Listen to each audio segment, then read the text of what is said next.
David here with figbootonpens.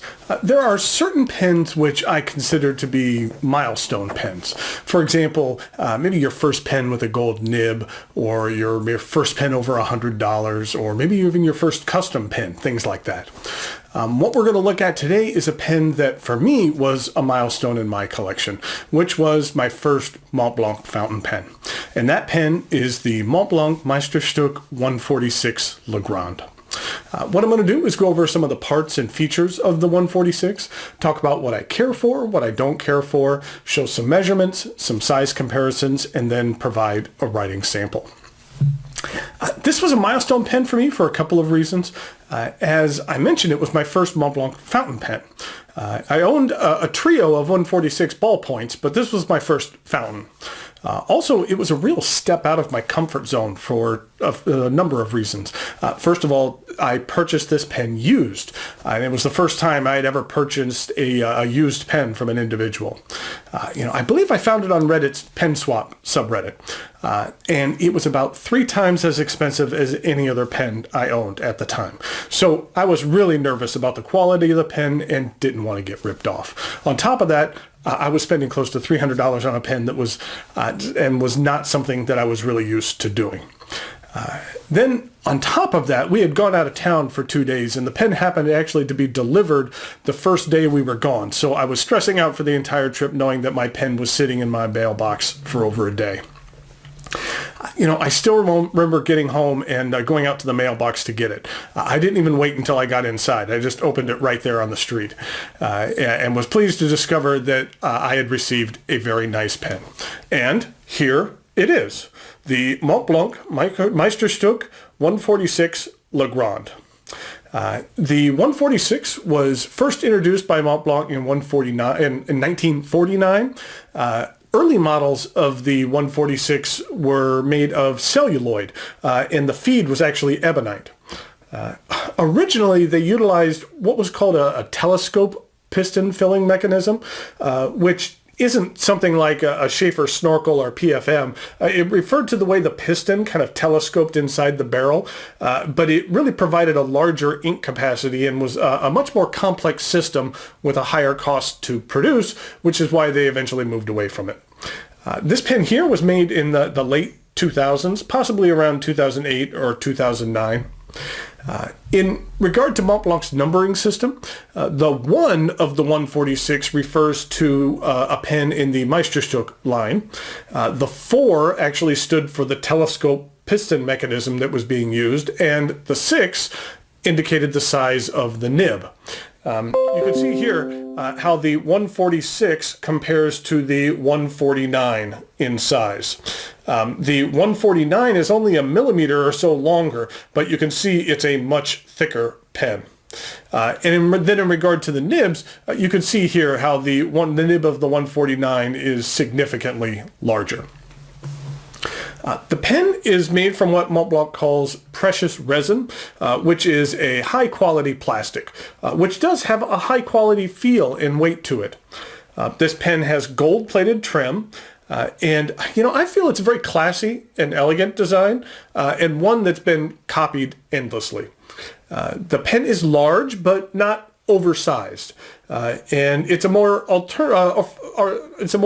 affordable alternative to the flagship model of the 149. So let's start by taking a look at the finial. On early 146 models, the Montblanc star on the finial was made of like an ivory color rather than the stark white it typically is today. Then we have a clip band, which, I've always liked how Montblanc has a solid clip band. On most other pens, there might be a band at the end of the barrel, but then the clip is actually a separate piece, which just sits below the band rather than a solid piece like this one here. On the clip band is the serial number for the pen. I believe they began putting the serial numbers on their pens back in around 1991. At first, they used kind of a blockier font, and now the font resembles the numbers kind of like at the bottom of your personal check. And then on the other side of the clip band is engraved with Germany. The clip is a bit on the stiff side, but very functional. I was just using it the other day and with a sweater that had kind of a thicker collar to it, and it worked just fine. And then it's hard to see, but on the underside of the clip, it's debossed with the word Pix. Now, Pix is the name Montblanc originally gave to their pencils that they manufactured in the company's early years. When pens were introduced over the years, the Pix name kind of shows up from time to time, and there's been a lot of discussion and speculation as to why it's there. But the consensus is that it's just another counterfeiting measure, and in the end, no one other than Montblanc themselves knows the exact significance of this trademark, and they aren't telling. The cap angles up slightly, and then we have this triple cap band. There's one larger band sandwiched between two smaller ones. On the band, it is engraved with Montblanc and Meisterstück. Meisterstück actually in German translates to masterpiece. There is a slight step down from the cap to the barrel, which is rather smooth. And then we have the barrel, which kind of angles up just a hair before tapering down. Then the barrel has another gold-plated band between the barrel and the piston knob. The 146 is a piston filler. On some of the first models of this pen, 146 was actually printed on the piston knob in gold, as well as the nib size. The cap twists off to reveal one of my favorite things about this pen, which is the 14 karat gold two-toned medium nib. The nib has some very nice scroll work, and then the number 4810, which is the height in meters of Montblanc in France. I like that the Montblanc star logo has the M in it as well. This is a medium nib, but unfortunately Montblanc doesn't indicate the size of the nib on the nib itself, or at least where it's visible, which would be rather helpful. And then here's a look at the plastic feed. The fins on this feed of Montblanc pens in this 146 are a little thinner and farther apart than on most other pens. In regard to the section, there is a very slight flare at the end of the section, and the section itself is rather straight. It angles up less than a millimeter to the threads, which I don't find to be sharp at all. The 146 is plenty long enough to use unposted, but if you would like to post it, the cap does post securely, and I don't find that it throws off the balance of the pen at all. In fact, I actually prefer to use this pen posted.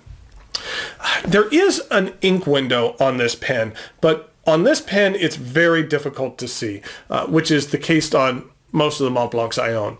I typically find the ink windows rather useless on the Montblancs unless you really hold it up to a very strong light.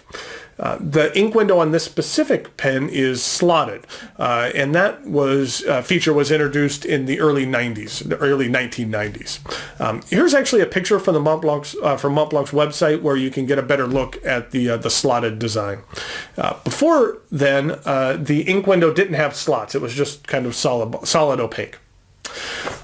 I've gotten a lot of use out of this pen since I purchased it in early 2015. I've used this pen probably more than any other in my collection. I rotate through my pens on a daily basis in order to make sure they all get used. But for the vast majority of 2015, I deemed Mondays to be Montblanc Mondays. So every Monday, I would take this pen to work with me. And then I would rotate through the rest of my collection the other days of the week. Now, I'll admit that I've reached for it less in 2016 and even less in 2017, but that shouldn't really reflect poorly on this pen. It's a very, very nice pen that I enjoy a great deal. It's just that my collection has grown now to where I'm fortunate enough to have a number of nice pens that I need to rotate through, so Montblanc Mondays have gone by the wayside. I had mentioned I picked up this pen used. I had paid $275 for it, which is a reasonable price if you're looking for a used 146 in good condition. And that if you're looking for a used one, then you should be able to pick one up in that range rather easily. Brand new, this black and gold version retails in the mid 500s. At the full retail price, this pen is not inexpensive. But it's an iconic quality pen. And while I typically care for my pens to be new, after I had purchased this pen, it really never felt used to me. It just felt like my pen, which was nice. I mentioned how nervous I was when purchasing this pen, and in the end, there was really no reason to be worried at all. This is a fantastic pen that really feels like a quality pen. I know that when you spend a good deal of money on a pen, you want it to feel like quality materials in the hand, and the Montblanc 146 definitely has that quality feeling. And as you'll see in the writing sample, it performs spectacularly as well. So it's time for some measurements, some size comparisons, and then the aforementioned writing sample.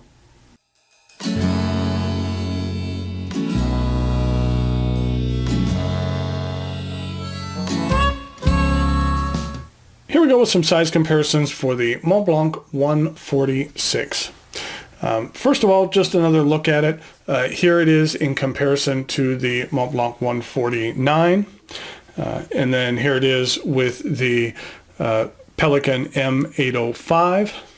And then also, this is what it looks like in regard, I know this is a ballpoint, but this is a 164. And it's so funny that when I had first gotten this 164, I thought this was just an enormous pen. And it just seemed very large. And now it just seems comically small compared to the pens that I have now. Then in regard to some other pens, here it is with a Omas, my lord, Arco Celluloid. Here it is with a Edison Menlo pump filler. And then here it is with a Visconti Homo sapiens. So here we go with the writing sample for the Montblanc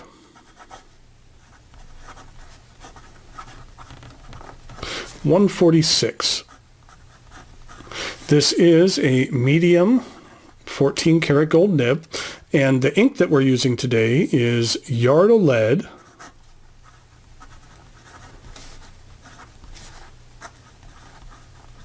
Blue Black.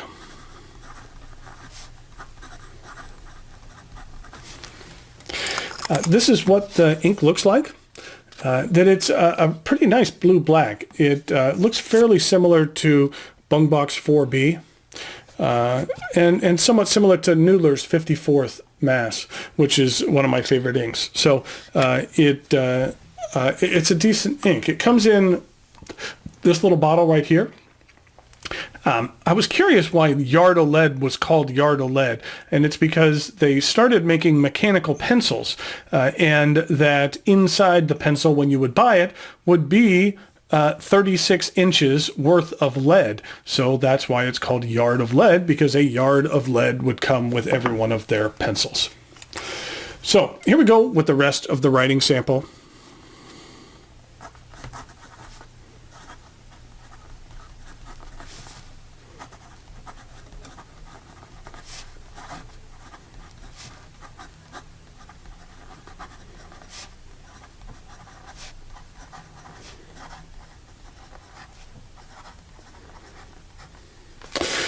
This is a very smooth nib that does have a decent amount of feedback to it, but it's really nice feedback. That it, with a little bit of pressure, you can get some line variation out of here, but not a ton. That this is a very wet nib. This is a medium nib, and it lays down a lot of ink and is kind of on the bold side or the broad side of medium. In regard to reverse writing, it's very scratchy, but it does lay down a decent line. And then in regard to some fast writing, this feed has no problems in keeping up whatsoever. Like I said, it's a very wet and juicy nib. So there is the Montblanc 146. It is a classic pen that I have gotten tons of use out of and continue to enjoy this day, to this day. It's one of my favorite pens in my collection. Even though I have lots of pens that have kind of surpassed it in regard to being on some of my top 10 lists and things like that, it's a solid pen, which I don't regret buying at all. And that even as I cull off some of my collection, I don't foresee me getting rid of this pen because it's so good. So thank you for watching, and we'll talk to you later.